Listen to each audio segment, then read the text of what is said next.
Okay, guess what? Observe Now just landed in Mumbai. And today we are here for the very first episode of Observe Now's B2B Marketing Playbook, a podcast and a space where India's leading B2B marketers don't just talk marketing, they actually decode it. And today I have a very special lineup of guests with me. We have Mr. Ankesh Kumar from Ingram Micro, Ms. Resha Raut from Dynatrace, Mr. Nishant Arora from Netcore Cloud, and Mr. Jeet Sharma from ObserveNow Media. So the first segment says where it all began. Let's start at the very beginning. Your first job, your first role, your first reality check. So basically, how did marketing happen to you? Was this always planned or it just accidentally happened for you? So let's start with Mr. Ankesh maybe. Yeah, actually, I'm accidental marketer because when I was a notorious kid when I was growing up. So my parents had never thought that I will end up like this. So the one thing changed in my mind, in my life, which was in 1991, I think, I got exposed to first computer, which was PC 80286, which is a PC with a large floppies, and you have to boot it. There was no graphic user interface, and that got me interested, and I really wanted to be coder. So I really worked hard, got into myself in engineering. I did engineering from MIT, Pune. And after engineering, 2001, there was no job because of dot-com burst and the job was getting delayed. And then I had a friend. He was a marketing guy. He was handling marketing for Coca-Cola in Pune. And he asked me to create something, and then I was creating some graphic designing for him. And he said, you know what, you need to do marketing. And he got me into a job in Times of India events. So I was doing literally, in the mall you see the people who put a mic and start talking and start selling things. I was doing that for Coca-Cola. I did that for Bajaj Sunny tha us samay. This is Bajaj Sunny. I used to go to the college, do youth festival. Again, keep talking, keep doing this. And that's what I was saying that I got a job offer from Radio Mirchi as well as a radio jockey. But then my friend Vikram Sinha, who is a CEO right now for in one of the telecom company in Indonesia. So he got me CAT form. And I didn't prepare for CAT anything. I just, whatever I did, whatever college I got into ITM, Navi Mumbai. Then my first job was, after MBA, was Ogilvy. I was handling the account planning. So that's where I got more close with the marketing. And then the life transition, I moved away from Ogilvy because I got through Emerson. And the reason I took that job because I was a small town boy in Bombay. It was very difficult to pay rent with that salary from Ogilvy. So I joined Emerson Network Power because they were giving me 6 months of free guest house. And I joined there, and there based on my experience in Times of India, based on experience in Ogilvy, they offered marketing role. And that's how it started. That was a B2B company, industrial company. So 12 years in Emerson Network Power, set up the marketing communication function, then moved to the product roles, strategy roles, managed many things in those 12 years. Then 2016, moved as a marketing director to Honeywell in Gurgaon, from Bombay to Gurgaon. Worked 2.5 over there, and then moved to Schneider Electric, where I started as an India marketing head, then moved to the regional role, and then last 3 years in my Schneider, I was in global strategic marketing. And then back to India role in Ingram Micro, just 11 months back as a chief marketing officer of Ingram. So that's the journey. Like, it started as a coder and landed up here. All right, so I think that happens for most of the people here in India. So I must say it was a happy accident for you, I believe. Yeah, very All happy. right, so Miss Resha, a happy accident or a planned journey? Accident for the near ones, dear ones around me. I studied for medicine, guys. Oh. And I'm still a half doctor at heart, which becomes very dangerous for people around me at times. Then, I realized it's too difficult to become a doctor. Too much of studies to do, and I didn't want to study. I just wanted to start working. But then I fell in love with market research. My small stint with IMRB, Indian Market Research Bureau, and TomTom gave me the wings and the ground. Why I say that is wings because they give you with so many ideas, and ground because you know that you can only work with one idea at a time. So market research was chaos. It was messy.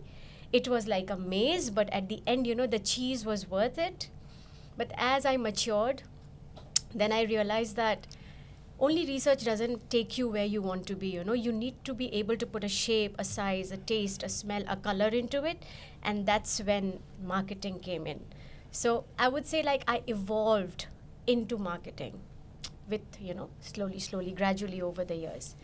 I started as a business development executive for an advertising and events agency in Bangalore. Reality check, first day of work, my manager left me at Electronic City, Electronic City in Bangalore, where just concrete corporate houses are there, that's it. And I went into the chowkidar and I said, Bhai, mujhe HR se baat karni hai. And he said, look at the board, it says sales executive not allowed. Dogs and sales executives not allowed. My God. Reality check.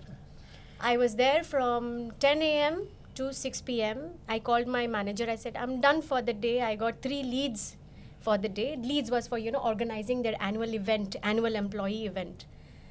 Okay, catch a bus and come. And I'm like, oh my God, how do I catch a bus at 6 p.m.? I don't know. So that was the reality check. Reality check was in a city like Bangalore in 2002, you have an advertising agency, or call it an event agency, every 500 meters. So how different can you be from those? When you go to pitch an idea, you are sitting with 4 others in the same room and you are stealing looks from each other because you're going to go and pitch the same thing to the same company for the same amount. Kitna karoge yaar? So that was my start. All right, so I can see a lot of hustle in everyone's journey, including yours. So, Mr. Nishant, again, so did your journey also start the same way, or was it planned? Mine is an accidental journey. In fact, very much like him, when I was doing my master's, I wanted to be an options trader. And I graduated in 2008, right in the middle of financial crisis, so no jobs of option trading. And because I was good in analytics, HP said, hey, why don't you come over? We're setting up a strategy team in Bangalore, and we love the fact that you can do deep analytics, and we would love to get you on board. And what I realized was that a lot of strategy and analytics project, you just do some parts. You do a lot of number crunching, you build a strategy, never see it in action. And in the meanwhile, like, I was doing option trading on the side, and I realized that's not for me. I can't sit in the front of my laptop whole day. It's not the job I love. And I pursued my natural curiosity. One of the projects I did for HP was build their global social media strategy. And at that time, IBM was setting up a marketing team in India, and they were like, hey, we love the fact that you've done the strategy work on social media. Why don't you come over and drive that strategy? I was like, yes, that's exactly what I'm looking for. I want to take the strategy to action. And since then, I've just pursued my natural curiosity, right? Like, I've started with digital strategy to demand generation to product marketing. Then I said, hey, let me run a region. Sounds interesting. I did that, launched some products for SaaS companies. Then Netcore came and said, hey, do you want to head out global marketing? That sounds interesting. So I don't think it has still synced into me that, I've been a lifelong marketer, right? But I'm pursuing my natural curiosity, and it looks like it is in marketing. Okay, so I believe everyone here is an accidental marketer, or rather, if I put it in better words, successful accidental marketeers over here. All right, so let's move to Mr. Jeet now. Take us back to day 0 of ObserveNow. What gap did you see that nobody else was solving? And basically, how and why did ObserveNow really come to life? Well, day 0 took almost 4 months for us in ObserveNow to realize that, oh, wow, this market. So we took almost 4 months to realize what is happening in the market. So initial 4 months of ObserveNow is like reading the market. Why these things happening, what we are going to do, how we are going to take it to the next level. In fact, there is too many agencies already working in this sector. Why should we start another agency to do the similar work? But over a period of 4 months, we realized that everyone who's into this media business was into sponsorship sales. And then we realized, oh, we can't go into that. In fact, we should take a tougher road. And what is the tougher road that we took? Syndicate event, the customized one, where we realized that the actual marketer really needs the right CXO in the leaders. They don't want someone who will overcommit them. They don't want someone who just give them a big stage or like pom-pom show. They want the actual communication to happen. They want actual CXO leaders to be there. So then me and Tanya decided, okay, let's go with CXO syndicate events. And that's how we started ObserveNow with a round table. And fortunately, we got there is an angel investor in our startup circle. We call angel marketeers. There are angel marketeers who took those bets on us on the initial days, and they give us let's say, I would say, a platform to prove ourselves. And I always say ObserveNow is all about performance. It's all about commitment. It's all about trust. And trust is a word. It's only a word, but from my point of view, trust is nothing without action. So we proved our credibility to our clients who took those early bets on us, and we did those successful customized events for them.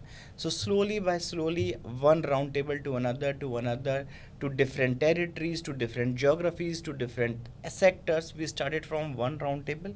Today, in this last year, we did close to 250 roundtables and bespoke sessions. We work with 173 clients, and I can give you 173 clients references, and all have a good thing to say about ObserveNow, because we always prove our mettle. We started with Noida. Today we have 5 offices in India. We recently launched in Dubai. We launched in Singapore. So slowly, baby step, we are taking with all the trust from the partners, our clients. And yes, many more to go. All right, so that's where it all began. Let's now see how it evolved. With this, we now move to segment 2, your POV. Mr. Ankesh, you've worked across sectors like fire, security, electrical. So tell me, what's one career pivot in your journey that truly changed how you see marketing? Yeah, so I think the biggest pivot I did as a marketer, because when I was with Emerson Network Power, which is Vertiv right now, I think that's where I literally learned and built my foundation, because that was my first exposure to the large corporate. And when I joined the company turnover was less than 100 crore. And when I left that company, so I joined 2004, and when I left in 2016, the company was more than 1800 crore. So that like 18x kind of journey. And I was the one who set up the marketing function over there, because before that, marketing was printing brochure. People talk about digital marketing, account-based marketing, customized marketing. That time, the marketing budget was just printing brochure. From there, setting up the entire marketing functions and doing that. So there was a point of time in 2008, 2009. I remember I was in one wildlife sanctuary tour with my CEO. He was a very wildlife enthusiast. And I was talking to him, boss, now to do what? Because I realized that time in industrial B2B, if you are industrial B2B marketing in any organization, there is a saturation point. You don't know where to grow from there. Like, I was repeating the same thing. I was doing the same kind of event, same kind of, at most one email marketing just started that back then. So I said, I think I've done everything what I could do here, and I don't see me as a person's growing. And that's where I started literally figuring out, okay, can I find some role in the marketing, in other marketing organizations where the marketing can grow? Because and nobody had that answer, because everyone said, yes, beyond this, what all you can do as a Marcom guy, as a marketing guy in a B2B company, industrial B2B company. And then he said, why not you try some other roles? I said, what other roles? What can I do? I said, why don't you try product? Why don't you do product manager, product marketing? I said, these products are too technical products. These are the heavy, like these are large UPS, electrical, high voltage, low voltage products and everything. I don't know anything. I'm not like, he said, you are engineer. I'm like, yeah, I'm engineer, but I've done computer engineering. These are the electrical thing. He said, I don't want technical guy to be a product manager. I want a guy who has a business sense, who come with the creative ideas and everything and all. And he was ready to take a bet on me. I said, okay, why not? Then I tried that. I moved from Marcom and moved to the product manager. And that changed my life. And so a lot of time when we think that, okay, this is the one thing we should follow and everything and all. And when I moved to product manager, well, I was literally handling the P&L of one of the product line. And then I started meeting channel partners, customers and all. And then all those, marketing collateral we used to create and used to be very happy about it. Yeah, we created collateral, we have sent it. as if we've done our job and it's going to be auto sale.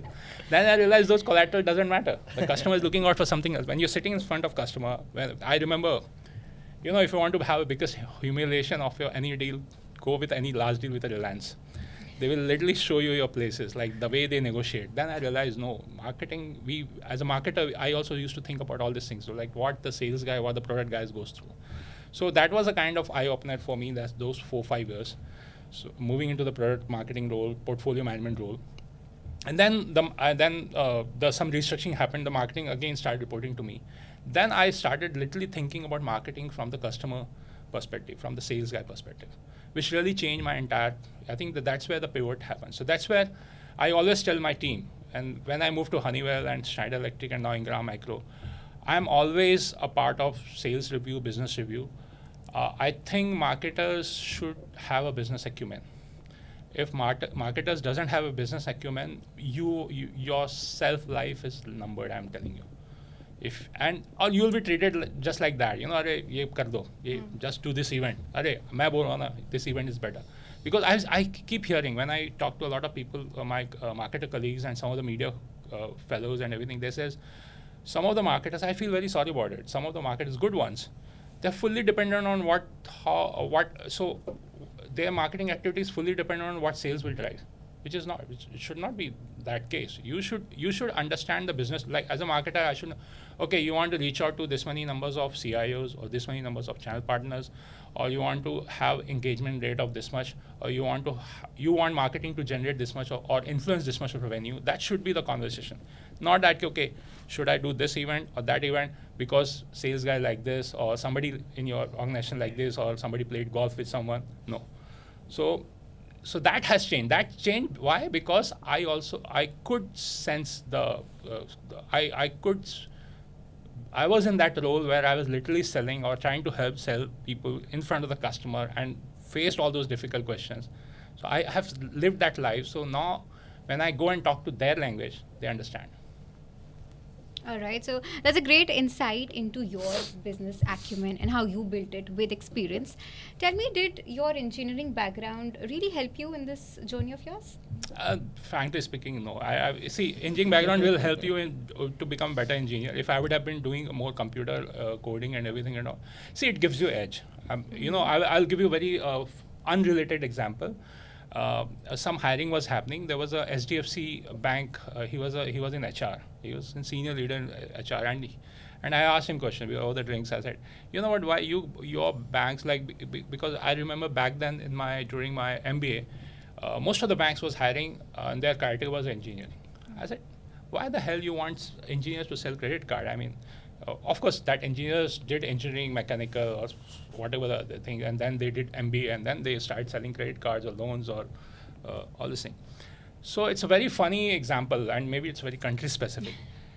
They says, you know what, when we go, especially when the college is not IIMs of the world and everything, when we go to select a candidate, we see what is the background of the candidate. If candidate is done BA or BCom, again, not disrespecting that as a stream, it's good stream, but say BA, BCom from say average college, and we see engineers, we believe, I don't know, this could be his example. I'm not again saying this is industry now. So he believe, and I heard this from many people, that if you have done engineering and then done MBA, you as a student must be sincere enough to be serious about your career. And that's where we think, okay, if I have to hire between these two, I'll prefer this. But again, that I'm talking about things 20 years back. Right now, I think even in the art stream, commerce streams, there are a lot of universities, colleges where things are much more serious and everything, and students are serious enough, they are sincere enough. I'm not saying engineering students are only sincere. I know a lot of unsincere thing I've done as an engineering student. So I'm like, that could be the thing. But again, from the job perspective, what I did, I don't think so engineering really helped me. It was more, again, understanding business, understanding customer, collaboration, how you work with a very difficult stakeholder, differently difficult. Sometimes your stakeholder will, how to convince things, especially in organizations like Emerson Network Power in 2004 when marketing was just printing brochure, just to convince them to put an ad, do this event, do these programs, run a channel loyalty program, was alien to them. It took a lot of hard selling to them to make them believe. Even to get 1 lakh rupees to spend was really a tough task. So yeah. And that you don't need engineer for that. And I'll just add to it. So I did a study of like which freshers over the course of my career that I've hired and what is their profile of people who've done well. And I've like mostly hired people in the marketing or SDR organization. I've seen engineers outperform other streams as a hard data. And I think it's down to the fact that, okay, engineers are naturally inclined, or maybe because I've been in B2B software all my life, it's like, okay, they do tend to develop a stronger understanding of what the product does, and they do have that mindset to tinker. So I actually have hard data on that, where engineers engineers continue engineers continue to outperform. In fact, like last year, like I've mostly hired fresher engineers in the marketing organization, and my HR has been like, hey, don't you want to hire MBAs? Like, no. Yes, for quantitative role, yes, and especially right now with marketing going through a lot of automation. So I always used to, no, this is not a joke anymore. I used to say that, when back then when I was working with Ogilvy, marketing was art. It all about art, creativity and all. Now marketing is, you literally talk about, it's all science. How many impressions, how many clicks, how much analytics. So marketing has transformed from being art to being science. So maybe that's why I think people are very analytical, can understand data and mine data and slice around. But I still feel, my heart still feel that, you need to be creative, you need to be storyteller, you need to be creating a value prop. And there you need more, I think, sensitiveness rather than being engineer or technical. Interesting. So it's the experience that teaches you along the way. All right, so Miss Resha, coming to you, you come from an economics and psychology background. So tell me one thing, how has human behavior changed your way of marketing? Okay, so I would like to build upon on what both of them they mentioned over here on this. Okay, so yes, I've been very lucky. I studied consumer psychology, so where I studied shopping behavior. Okay. And the one learning which I have continued with me all these years and what helps me till date is people do not shop logically. Yeah. Okay. People justify logically. People shop emotionally, and after they make a decision, they do the justification logically. So as a marketeer, if we understand the human compromise between desire and value, then the marketing is more empathetic, is more effective and authentic. Now, let me explain this, okay? So he said when engineers can sell maybe B2B softwares better, okay, from marketing perspective also, not compared to a commerce or an MBA graduate. Why? Because they have done that kind of, they've gone through that grill. They understand software. They understand what's the technology behind it, right? When he says that, he has to be more relevant, like once he did product marketing, he realized, okay, when he sat with the customer, in front of the customer, what the customer seeks, this is all about people behavior, okay? So there is a desire, yes, I want this product, but I will only buy it when I finally feel that, yes, it's worth the buy. So in my marketing, pamphlet, messaging, brochure, whatever you call it, at the end of the day, it is what we make. Yeah. It is, the desire should definitely be there, but the worth also should be there. So there is always a compromise, or say a balance between, as he said, storytelling, creativity, and as he said, very much bringing out the worth of it, the value of it. So again, people do not buy messages, people buy meaning. So where creativity is definitely important, the value is also important, and this is what I keep telling everyone all the time. We as marketers, we need to be relevant to the industry where we are in. We need to have the business acumen, definitely, and we need to be human first. You first market it to the human, metrics will follow. Yeah, and I'd like to add to that, a lot of time I hear this conversation in B2B tech world is very different from B2C. Yes, it is different, but at the end, the buyer is human. Yes. The relation's human. I'll just take one example of consumer behavior. I was doing customer story as a marketer in my previous company for leading India's jewelry brand. Mm-hmm. And I was asking, okay, why you gone for our solutions? What triggered it? Because that had to come from the story. This is, when you sell jewelry, any Indian customer, when they select jewelry, like women, men, whomsoever come to the jewelry shop, it takes a lot of time to select jewelry. It takes 1 hour, 2 hours, sometimes 3 hours. They bring family and all. But the moment they select the jewelry and the moment they bill it, it has to happen very fast.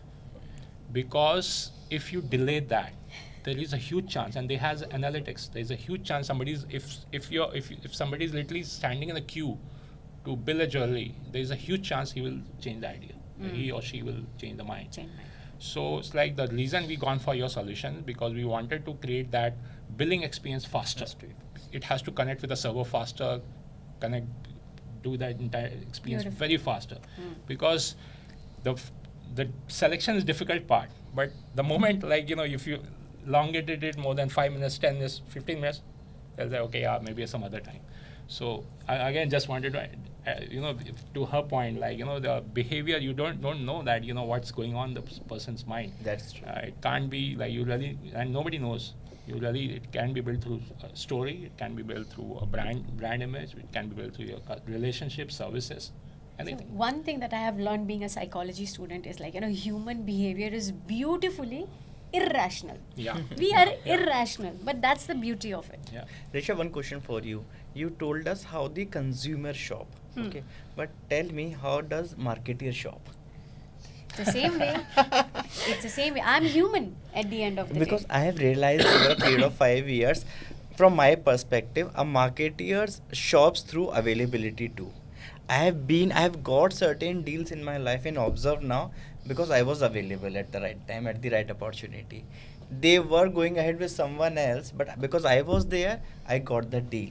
So I realized that availability is also a very big thing, because these days I have seen a lot of people just buy things because things are available at a cusp of time. Like, I will add on. I don't know about availability, but I'll tell you how I shop. For me, relationship matters. See, events, programs, sometimes I know our expectation will be unrealistic, because there is somebody on back of us is also coming up with an unrealistic expectation.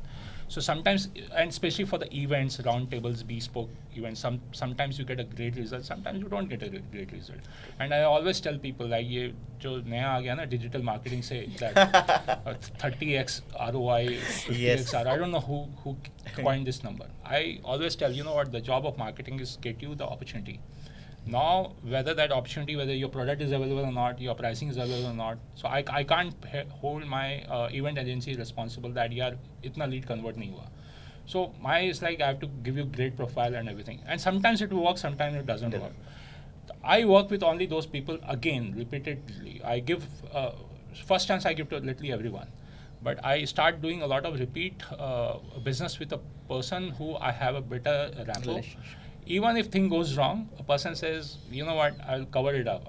We'll do it this way. And I realize this. See, to my team also, we run a lot of campaign, and there are some campaigns great result, and then we don't talk about when I say I want to know why it worked. Even if it is given me great result, we only focus on the ये नहीं काम कैसे भी so.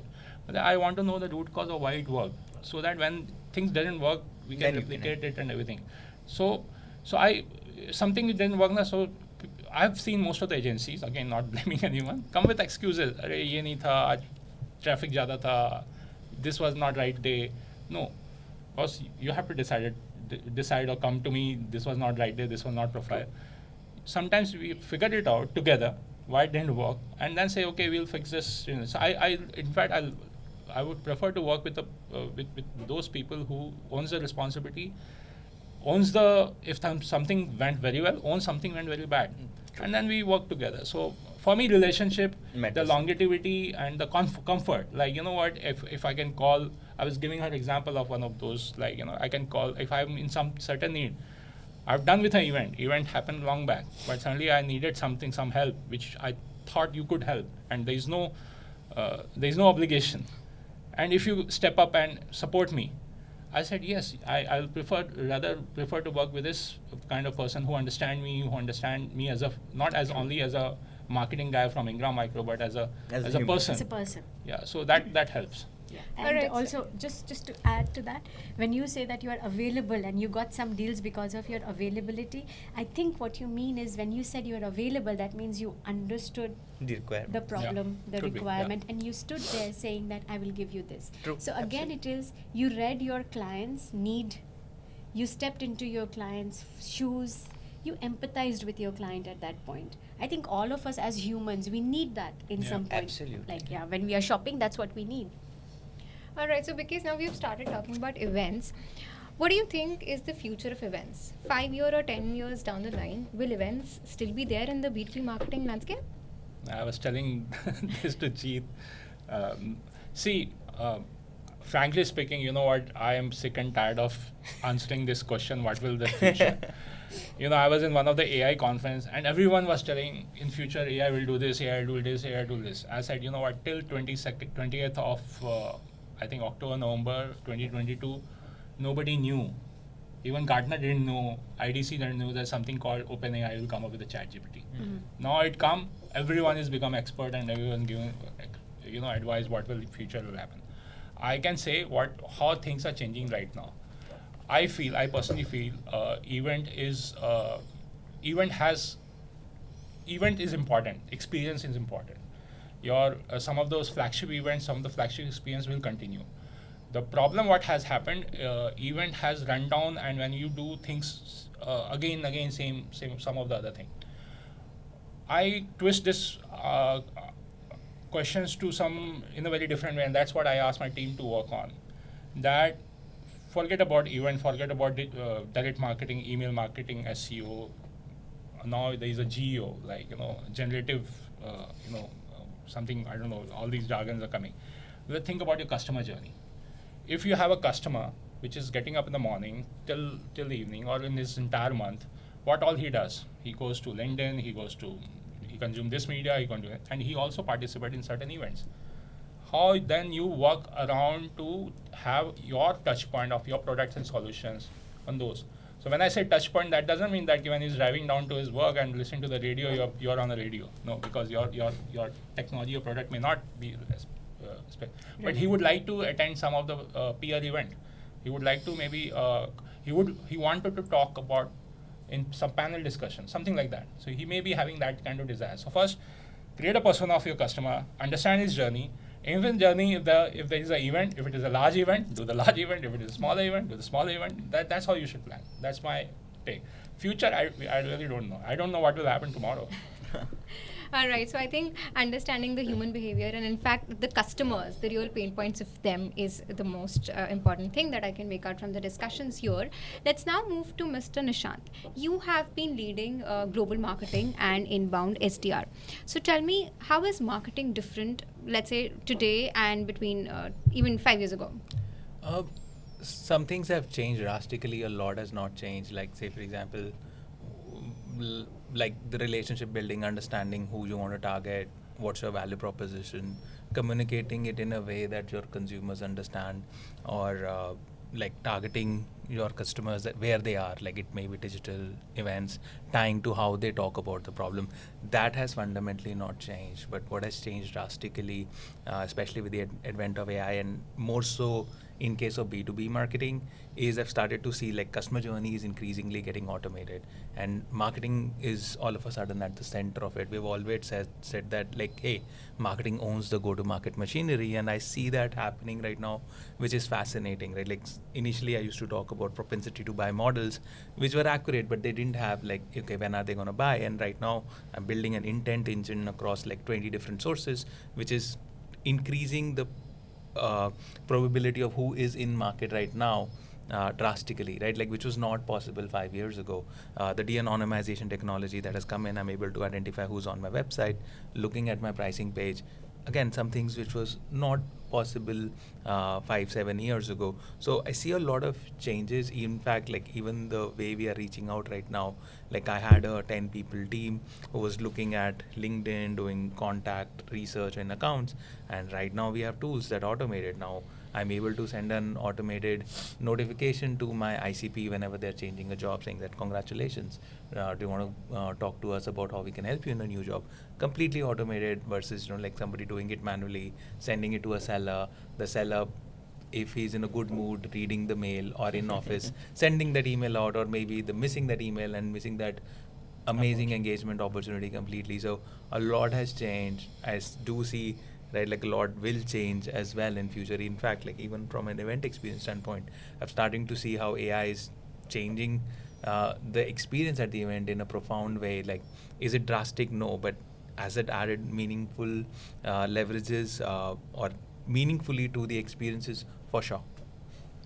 All right, so marketing, I feel, is evolving, as you said. Mr. Jeet, let's move to you. Your financials are strong and your client portfolio rivals that of heavily funded startups. So, our audience must be very curious to know what different did you do, or how did you basically manage to onboard clients like Fortune 500 brands like Google, Cisco, Meta, IBM? How did you basically manage to convince them and have their trust in the first place? So we don't convince people, because I always believe that if you convince someone, you have to always over deliver, and there are higher chances she may not be able to fully trust you on the basis of convincing. And as I said earlier also, trust is not a one day thing or just not a word. It's your actions. So you have to build your trust over a period of certain time. So whatever clients we are working with, so we work with 173 plus clients from Google, Microsoft, Adobe, everyone. It's the trust of execution. They gave us the opportunity, and we make sure that we deliver as per their expectation. It doesn't happen in a day. Rome wasn't built in a day. In a similar manner, we haven't built the entire ObserveNow in just 1 year of a time or 6 months. Over a period of last 6 years, we executed each and every project so seamlessly that those clients came back to us कि we want to do it more. And again, sir, the relationship. We do not work with our client as a vendor. We work with them as a partner. We step into their shoes, we understand their requirement, and when we do internal discussion कि how we are going to super seamlessly going to execute this project for them, and slowly, step by step, we delivered each and every project seamlessly and successfully for them. We got them the right set of CXO leader. We did those events where the territory was so tough to execute. We did those events where the wish list was not at all coming from the client side. We have to build entire event from scratch. We did it. We took some challenges where the timeline was super tough because the CEO is coming from, I don't know, California, and we have to execute the entire event in 8 days. Recently, we hosted the richest billionaire in India. He is the co-founder of a cybersecurity firm, and we just got to know 7 days before when he was arriving that we have to get 25 CISO leader in India and the co-founders, and we got who's who in the room at Oberoi Bengaluru. We got those delivered 25 leaders. That's what we did. We always step into the shoes of market, and we support those marketers when they need us. Plus, of course, whenever we get any opportunity, we deliver it to the core. We delivered from the perspective of a marketeer, not as an agency. Ki just we have to do this event and just take our money. No. We did it so that we also want our marketers to get successful in terms of their outcomes from the event that they want us to execute. So that's why slowly we did all those events, and that's how we are up to this stage. All right, so with this, we have segment 3, the marketing playbook. India is now being seen as at the center stage of AI-led transformation, and I think all of us have recently seen that at the India AI Impact Summit a few weeks before. As a matter of fact, India's B2B engagement ecosystem alone has crossed $1.6 billion, and the global ecosystem is going to touch $20 trillion in the coming years. So, Mr. Ankesh, my question is for you here. With such AI-led transformation, what do you think? What does AI or Gen marketing look like? Yeah, so there are a lot of conversation happening around AI, and I feel that AI is just like when the Google came and when the concept of the search marketing started, the world was divided. Like how can search add to the marketing? But now this is much more complex and much more, and a lot of things are getting delivered. There are a lot of AI agent in place and everything. But right now, I think in India and even in globally also, because I work with a lot of my global counterparts. So the conversation is mostly that you wait and watch where it will go, how it will optimize things, what are things which we can trust with AI, which large language model to adopt, which not, because there is a question of security also. Because when you work with Gen AI, and when, for example, if you want to design a campaign for Gen AI, with Gen AI, maybe ChatGPT or Copilot or whatever, you put all your requirement, you say this is what I'm targeting, this is what my company is, this is what my value proposition. You are also feeding a lot of information, and that information can be used by anyone else. Like, because see, whatever you feed to Gen AI tool, that has become their property to learn. So they keep on learning. There's a continuous learning over there. So we really also need to be careful that when we are running those kind of thing, how secure we are. So that's where you see the adoption level is still not at the level which everyone was promising. People are in a wait and watch situation. But then I see huge amount of work in copywriting, thought leadership, content writing, media management, things which is more mechanical, more algorithm based. I think some of the example Nishant has used, that's automated based and everything. Those things, you instead of team of 4 or 5 or 6 or 7 or 8, you may need only 10 or 20% of the people to manage that. I personally feel AI could be your own personal assistant, your own digital assistant to organize yourself, to do this. Right now, I'm using AI not to create a campaign but to organize myself. But then I think with the coming time, you see a lot of great companies like Microsoft, Adobe, you have Google and all. They are literally coming up with this kind of agentic solutions which may help and can also take care of enterprise security. All right. Mr. Nishant, what's your take on that? What does new gen marketing look like to you? Sure. And the funny thing is, like, I'm passionate about AI, and I work in a company that's building the world's first agentic marketing platform. So puts me in a sweet spot in terms of not just observing what's happening in B2B, but also in B2C. And what I'm seeing is very, very simple. Like, we're moving to autonomous marketing. That's trend number one, where, like, right now, like in my own team, I right now have 4 to 5 campaigns on an average in a quarter. Which means that we are not able to truly personalize our customer journey for each segment or each vertical that we want to go after. What we are entering into, or what we are trying to build, is, hey, can I build, instead of 5 segments, 500 segments? Now, which means that I don't really need to let go of my team when I'm looking at productivity metrics, but trying to look at, hey, like instead of targeting BFSI as a vertical, which is hard because banks are so different than fintechs, and they're so different than an insurance company, and they're so different than NBFC. And then depending on the company life cycles, you can further customize the campaign. For depending on the role, you can further segment the campaign. So like the kind of segments we can create is enormous, but given the limitations we have, we sometimes have just say one BFSI campaign from Netcore, right? So I truly believe the agents, or the world we are entering into, we would be able to use the base campaign that the marketers are building today, add the automation layer, which is what I say, customer journey is getting automated, and use the agents to completely build campaigns which are hyper personalized, or 10x more campaigns with the same team, same number of resources, which means that I would be seeing much better results because I would have much more tighter value propositions in journey. That's one part. The second part of it is agentic commerce, right? Like, we're entering into a world, and we're already seeing a shift happening. My inbound traffic has gone down, but when I look at my referral sources, right, like the demo requests that we are seeing coming in, which are referred by either a ChatGPT, Gemini, or Perplexity, they convert at a much higher pace, right? Like from demo to win is what I'm talking about. So the drop of traffic doesn't really impact me as much as, okay, like, is my volume of demo signups going up, and what are these AI engines answering, and how can I meaningfully influence it? So we're entering into a world where we need to, and right now we know that humans are searching it, and with OpenClaw and everything coming up, we know that, okay, in near future, when there are 5 people companies, they will not have time to evaluate a lot of tools, and they will just ask, say, their AI model to make a purchase decision, right? Like right now we are in a space where we automate or personalize a lot of channels for our customers. So are we entering into a space where the agent would make the decision, like, okay, I need to send these 10,000 emails today, like, do I use Netcore or do I use a competitor? So I need to optimize my journeys for that, and that is the second part of the transformation, that I not only need to optimize my journey for humans, I also need to optimize my journey for agents, because in near future they would be deciding, on my buyer's behalf. So a lot of transformation and exciting times. All right, so we've already talked about the customer relationship, AI in marketing, new gen marketing. Let me now talk about the cultural differences that happens to shape marketing. Miss Resha, you have worked across MEA, Europe, Japan, APAC. Tell me, how does cultural diversity really shape how marketing works today? 100%, absolutely. Ethnographic studies is what we call it, and it Okay. absolutely sways the way marketing campaigns are run and conceptualized and executed.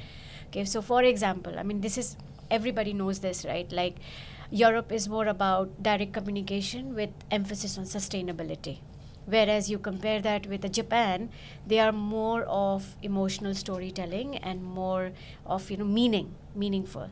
When it comes to APAC, you're talking about relationships, friends, harmony. When you go to an EMEA, like a MIA, okay, that geo, you are more about modesty. You have to really tone down things at a different level when it comes to visuals, but tone it up from the glamour level. So that's the kind of balance that we need to make when we are talking about these different geos, which is actually very, very beautiful and unique in its own way, and it is challenging, but I think it adds that beauty to what a marketeer can actually do. A lot of things about marketing. Mr. Jeet, coming to you, please tell me, I have often heard you say in interviews that Observe Now aims to capture the entire B2B ecosystem. Tell us, our audience, how are you planning to do that, or how will you bring it to life? Also, one very important thing, how does that help bridge the gap in today's B2B marketing ecosystem?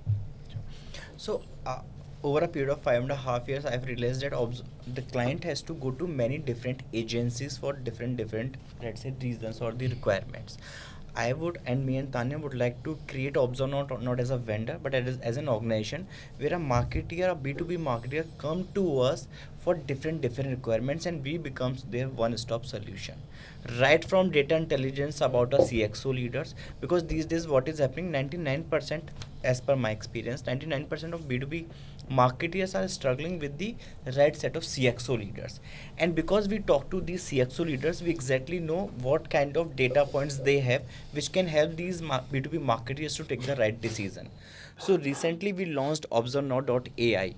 Through that, we are going to tell our marketeers, okay, these are the accounts that have a high buyer intention. They are looking for these technology, they are looking for these kind of cloud infrastructure, they are looking for these kind of server. So those data points can help our marketeers, okay, should we invite these leaders to our event or not? So once we receive a wish list from our account, we tell our B2B marketer, okay, these are the data points we already have on these marketeers. So would you like to invite the right set of CXO leaders or not? And then we invite those leaders to our event through ObserveNow.com. And then thirds come our new category, which is Khas. We recently launched a gifting platform, Khas, through which we are going to do a partnership with different brands and going to provide these gifts to our B2B CXO leaders. So we are creating an ecosystem for our marketeers so that we provide each and everything to them and create this ecosystem for them. And that's how we are planning to do this from this year. All right, perfect. So that's a perfect way to wrap it for the marketing playbook segment. With that, we move on to our last and final segment for the day. And I think it is going to be very fun for all of you as well, because it's called the Rapid Rundown. I will have some rapid questions for all of you. You need to pick up the placard, and whoever picks up first gets to answer. And the one who answers maximum questions wins.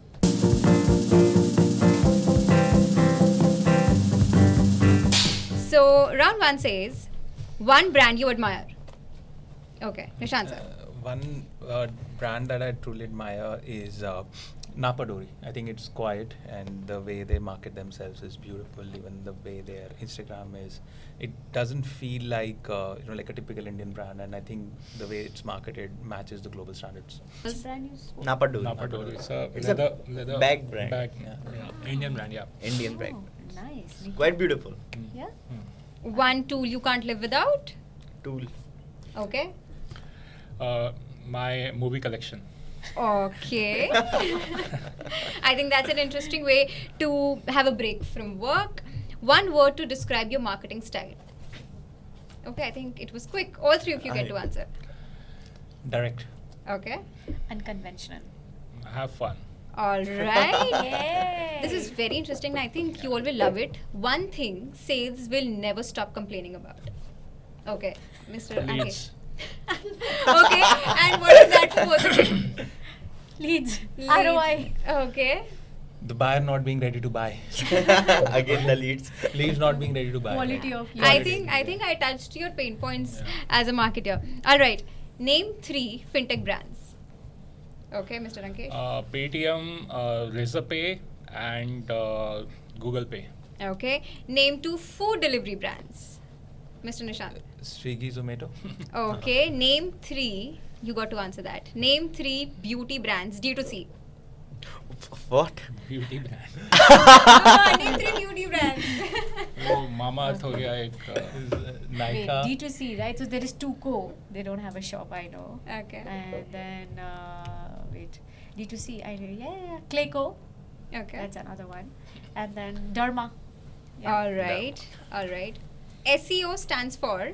Search engine आज optimisation. उसने जियो बोला, आप SEO पे पढ़े हो. वही तो जियो में हम चले गए seriously. Exactly. Jio. All right. CTR stands for. Click through rate. Okay. CRM stands for.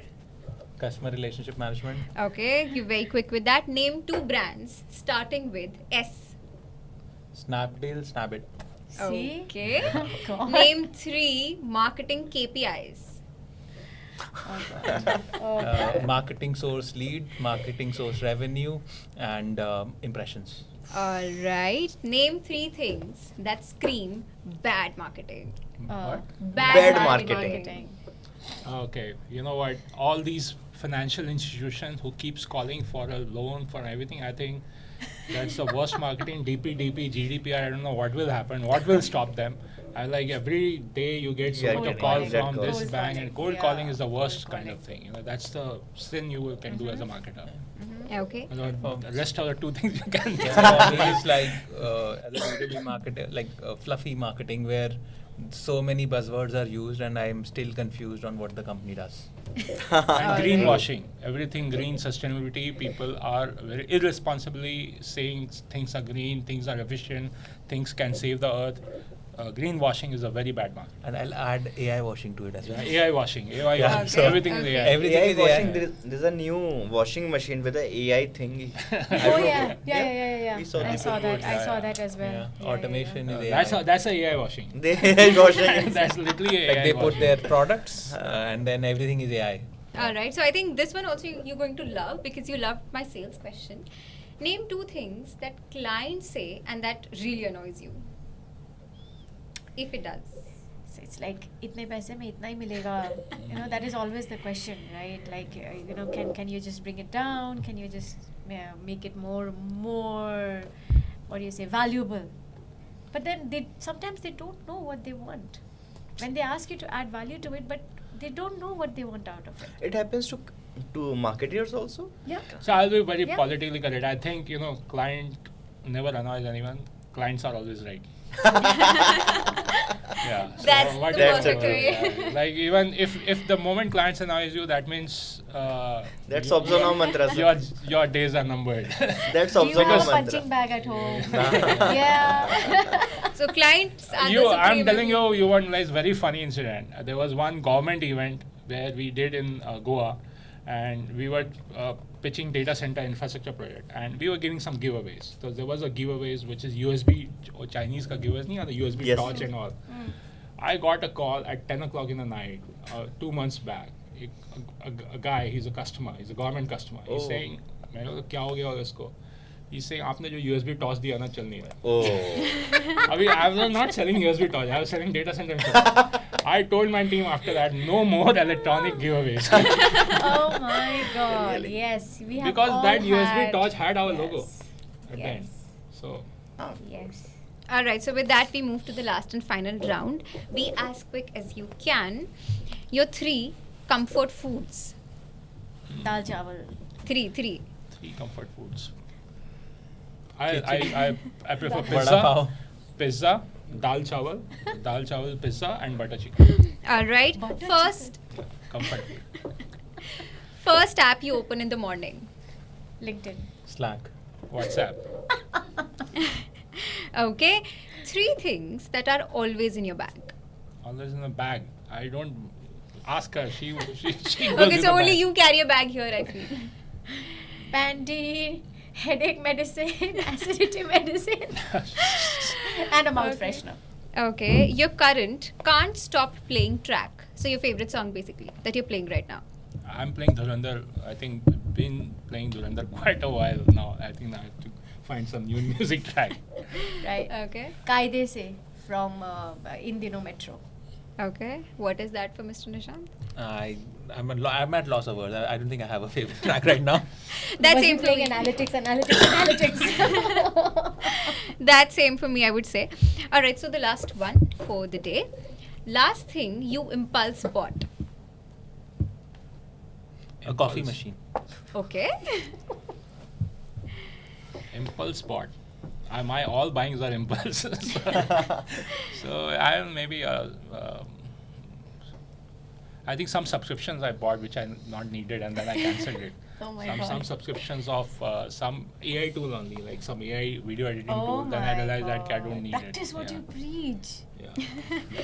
Exactly. That justifies you saying that people don't buy logically; they buy emotionally. What is that for you? Last impulse buy. No, I'm not an impulse buyer. Okay. I'm not. I will wait for it to be definitely worth it. That I'll buy. In fact, yesterday only I read a story, it's a research story that B2B marketeers can't be impulsive buyer. It has to be credibility-led buying. Yeah. See? Yeah. Yeah, no, So I put it in the cart. I'm quite impulse and I buyer. wait. Not on the job, but On the job. I'm very impulse buyer. No. I put it in the cart and then I think I leave it. I sleep over it, and if I actually need it, then only I'll go purchase. Because if you see, I'm a minimalist, really minimalist. All right, so with that, we call it a wrap for the first episode of Observe Now's B2B Marketing Wow. Playbook. Next episode drops very soon. Stay tuned. And the next set of marketing minds already cooking. Thank you so much. Thank Have you a so much. wonderful So day. this was the first one, huh? Right. क्या Not बात bad. है Not bad. नारियल हम ही ने फोड़ा So now onwards, all every episode.